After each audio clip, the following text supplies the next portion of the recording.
যে কোনো একটা সহিংসতার ঘটনা, যে কোনো একটা প্রাণহানির ঘটনা সরকার অবশ্যই গুরুত্বের সাথে দেখে, নির্বাচনের সময় বাড়তি গুরুত্বের সাথে দেখে। আর যদি ঘটনাটা বা অপরাধটা ঘটে থাকে নির্বাচনের সাথে জড়িত যেই স্টেক হোল্ডার আছে তাদেরকেও সরকার অবশ্যই গুরুত্বের সাথে দেখে। কিন্তু আমি একটু আগেই মাত্র দেখে আসলাম যে এটাকে যেই রাজনৈতিক দলের কর্মী সেই রাজনৈতিক দলের একজন ব্যক্তিই বলছেন এটা একটা বিচ্ছিন্ন ঘটনা।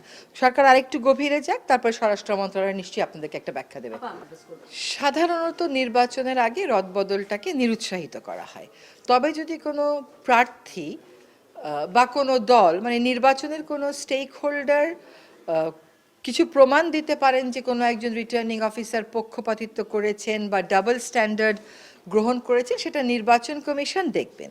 যদি আমাদেরও দৃষ্টিগোচরে হয় আমরাও সেটা বিবেচনায় নিই। যদি আমাদের কাছে মনে হয় যথেষ্ট পরিমাণ তথ্য প্রমাণ আছে আমরাও সেটি বিবেচনা করে ফরওয়ার্ড করে দিতে পারি নির্বাচন কমিশনকে।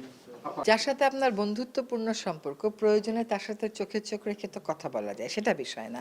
বিষয়টা হচ্ছে ইন জেনারেল আমাদের পররাষ্ট্রনীতি হচ্ছে সকলের সাথে বন্ধুত্ব, আর ভারত হচ্ছে আমাদের বৃহত্তম প্রতিবেশী, তার সাথে আমাদের সম্পর্ক সবসময়ই বন্ধুত্বপূর্ণ থাকবে, এটাই আমরা চাই। কিন্তু যখন দেখি যে কোনো একটা দেশের আচরণে আমাদের দেশের জন্য সেটা মর্যাদা হানিকর বিবেচিত হচ্ছে, তাহলে সেখানে তো আমরা রেসপন্ড করার একটা অধিকার অবশ্যই রাখি, এবং এই রেসপন্সটা আমরা অফিসিয়াল চ্যানেলের মাধ্যমেই করেছি।